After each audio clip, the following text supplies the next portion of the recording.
ஒரு நாள் ராத்திரி திடீர்னு அந்த காட்டுல மழை பெய்ய ஆரம்பிச்சது. ஆரம்பத்துல கொஞ்சமா பெஞ்ச மழை பிறகு நல்ல வேகம் எடுத்து ரொம்பவும் ஜோரா பெய்ய ஆரம்பிச்சது. மழை மட்டும் பெய்யல, அது கூட சேர்ந்து இடியும் இடிக்க ஆரம்பிச்சது. அந்த இடி சத்தத்தை கேட்டு ஜக்கு ரொம்பவும் பயந்து போயிட்டான்.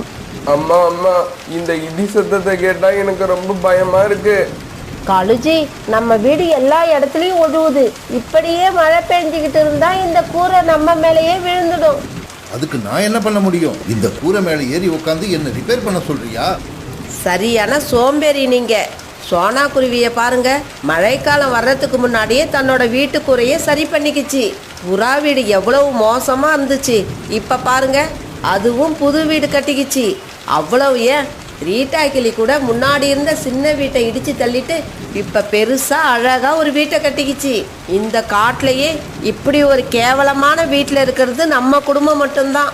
அதுக்கு காரணம் உங்களோட சோம்பேறித்தனம். இங்க பாரு கோரி, சும்மா தொணன்னு பேசிக்கிட்டே இருக்காத. எனக்கு தூக்கம் வருது, நான் தூங்க போறேன். தூங்குங்க தூங்குங்க, நல்லா தூங்குங்க.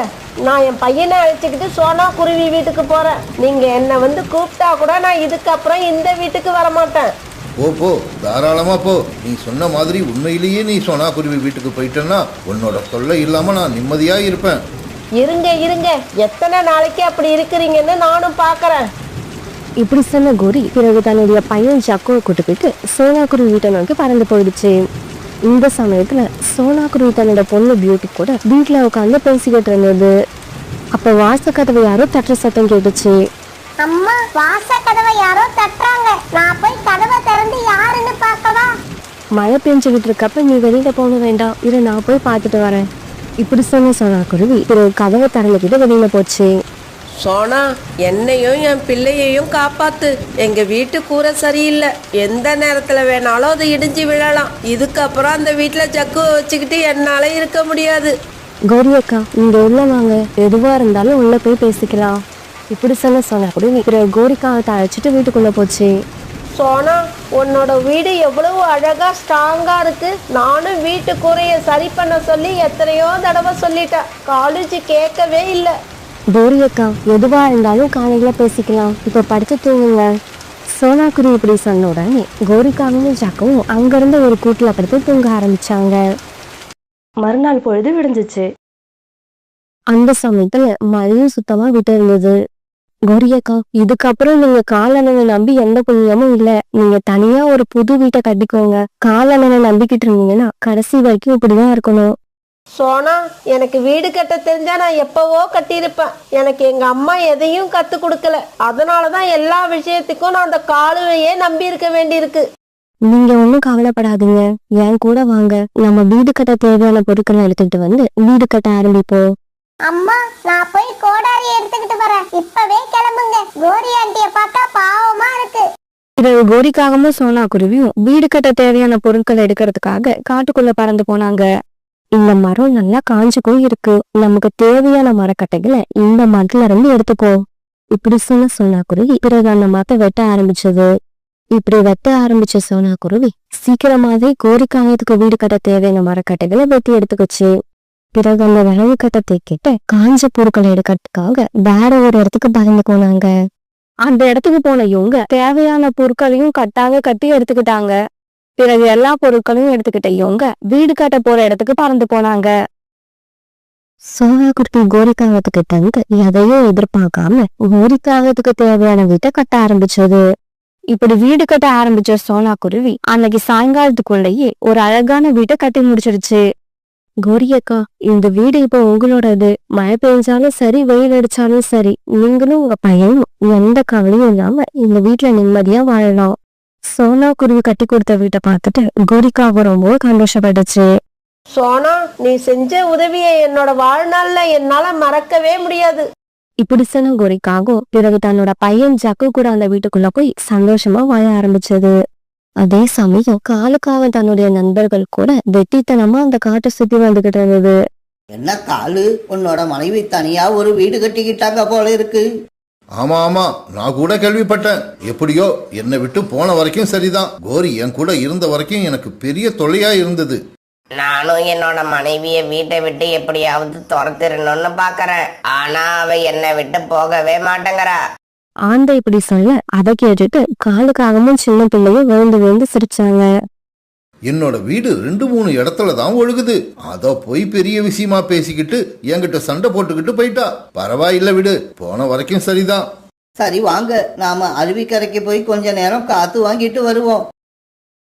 இப்படி பேசிக்கிட்ட இவங்க 3 பேரும் பிறகு அருவிக்கரையை நோக்கி பறந்து போனாங்க. இப்படி போன நண்பர்கள் 3 பேரும் ஒவ்வொரு நாளும் ஒவ்வொரு இடத்துக்கு போய் வெட்டிக்கார பேசி சோம்பேறித்தனமா பொழுத போக்கிட்டு இருந்தாங்க.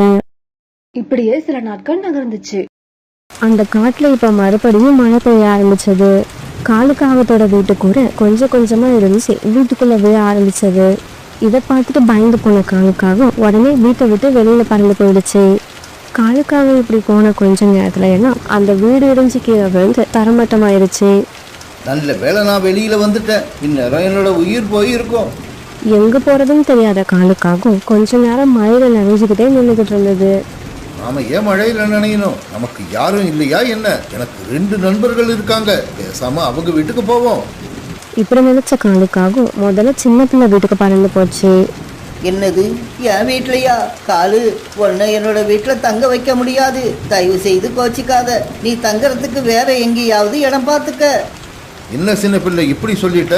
நாம எவ்வளவு நாளா நண்பர்களாயிருந்தோம், அப்படி இருந்தும் உன்னோட வீட்டுல எனக்கு இடம் இல்லைன்னு சொல்ல உனக்கு எப்படி மனசு வந்துச்சு? காலு, நீனும் நானும் நண்பர்கள் தான், அதெல்லாம் வீட்டுக்கும் வெளியில. வீட்டுக்குள்ள வந்தா நான் என்னோட மனைவி சொல்ல மீறவே மாட்டேன். அவ கண்டிப்பா நீ எங்க வீட்டுல தங்கறதுக்கு ஒத்துக்க மாட்டா.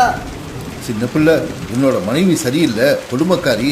அதனால எனக்கும் அவளுக்கும் அடிக்கடி சண்டை வரும். கோவத்துல நான் அவளை போட்டு அடிச்சிடுவேன், அப்படி இப்படின்னு என்கிட்ட வந்து பேசுவியே. அப்படி இருக்கிறப்ப எனக்காக நீ ஏன் உன் மனைவி கிட்ட சண்டை போடக்கூடாது? காலு, நான் சொன்னதையெல்லாம் உண்மைன்னு நம்பிட்டியா? இல்ல, அது நான் சும்மா தமாசுக்காக பேசுனது. உண்மையிலேயே வீட்டுக்குள்ள வந்தா என்னோட மனைவி பேச்சு தான் நான் கேட்பேன். என் மனைவி பேச்சு நான் கேட்கலன்னா என் குடும்பம் இந்த அளவுக்கு வளர்ந்துருக்க முடியாது. அட பாவி, உன் பேச்சை நம்பி என் மனைவியை அலட்சியப்படுத்தினது எவ்வளவு பெரிய தப்புன்னு எனக்கு இப்பதான் புரியுது. இருந்தாலும் நான் கோரி கிட்ட போக மாட்டேன், என்னோட ஆந்த நண்ப கிட்ட போறேன். இப்படி சொன்ன காலுக்காகவும் பிறகு ஆந்த வீட்டை நோக்கி பறந்து போச்சு. காலுக்காகத்துக்கு தன்னோட வீட்டுல இடம் கொடுக்கறதுக்கு ஆந்தையும் தயாரா இல்ல. காலு, சொன்னா கேளு. எங்க வீட்டுல நான், என் மனைவி, என் குழந்தைங்க, நாங்க 4 பேர் இருக்கிறதுக்கே இடம் பத்தல. இதுல எப்படி 5ஆவதா ஒன்ன சேர்த்துக்க முடியும்? பூமர், நீயும் இப்படி சொல்லிட்டா எப்படி? நாம 2 பேரும் உயிருக்கு உயிரான நண்பர்கள். எனக்கு நீ இந்த உதவியை செஞ்சே ஆகணும்.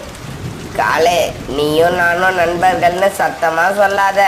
என் மனைவி அதை கேட்டா அப்புறம் என் கூட பேச மாட்டா. நான் உன்கிட்டெல்லாம் பேசுறதே இல்லைன்னு என் மனைவி கிட்ட சொல்லி வச்சிருக்கேன். பூமர், நீயுமா இப்படி? என்னோட மனைவி என்னை பார்த்தா பயப்படுவான்னு நீ அடிக்கடி சொல்லுவியே, அதெல்லாம் பொய்யா? அதையெல்லாம் நீ உண்மைன்னு நினைச்சுக்கிட்டு இருந்தியா? வெளியில அப்படிதான் கெத்தா பேசணும், வீட்டுக்குள்ள வந்தா செத்து போன எலி மாதிரி கிடக்கணும்.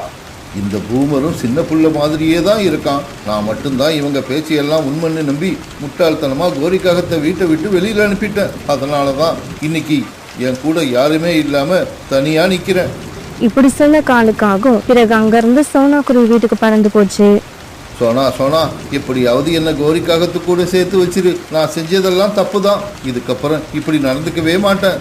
காலண்ணா, உங்க பேச்சையெல்லாம் நம்பி என்னால கோரியாக்கா கிட்ட போய் பேச முடியாது. நீங்க ரொம்ப சோம்பேறித்தனமா இருக்கீங்க, எந்த வேலையும் செய்யறதில்ல. சோனா, இதுக்கப்புறம் நான் கண்டிப்பா இப்படி இருக்க மாட்டேன். மற்ற பறவைகள் மாதிரி சுறுசுறுப்பா எல்லா வேலையும் செய்வேன். கோரிக்காகத்தை சந்தோஷமா வச்சுப்பேன், இது சத்தியம். காலண்ணா, தங்களோட வேலைய செய்ய வேண்டிய நேரத்துல சரியா செய்யாதவங்க எல்லாரும் உங்களை மாதிரி இப்படிதான் கஷ்டப்படணும். சரி வாங்க, கோரியாக்கா வீட்டுக்கு போய் பேசி பார்ப்போம். பிறகு சோனாக்குருவி காலுக்காகத்தை கூப்பிட்டுக்கிட்டு கோரிக்காக வீட்டுக்கு பறந்து போச்சு. பிறகு கோரிக்காகத்தோட வீட்டுக்கு போன சோனாக்குருவி காலுக்காகத்தும் கோரிக்காகத் கொண்டேன்னு சமாதானம் பண்ணி வச்சது. அதுக்கப்புறம் அந்த நாட்கள்ல காலுக்காக கடுமையா வேலை செஞ்சு தன்னுடைய மனைவியையும் மகனையும் சந்தோஷமா வச்சுக்க முயற்சி பண்ணுச்சு.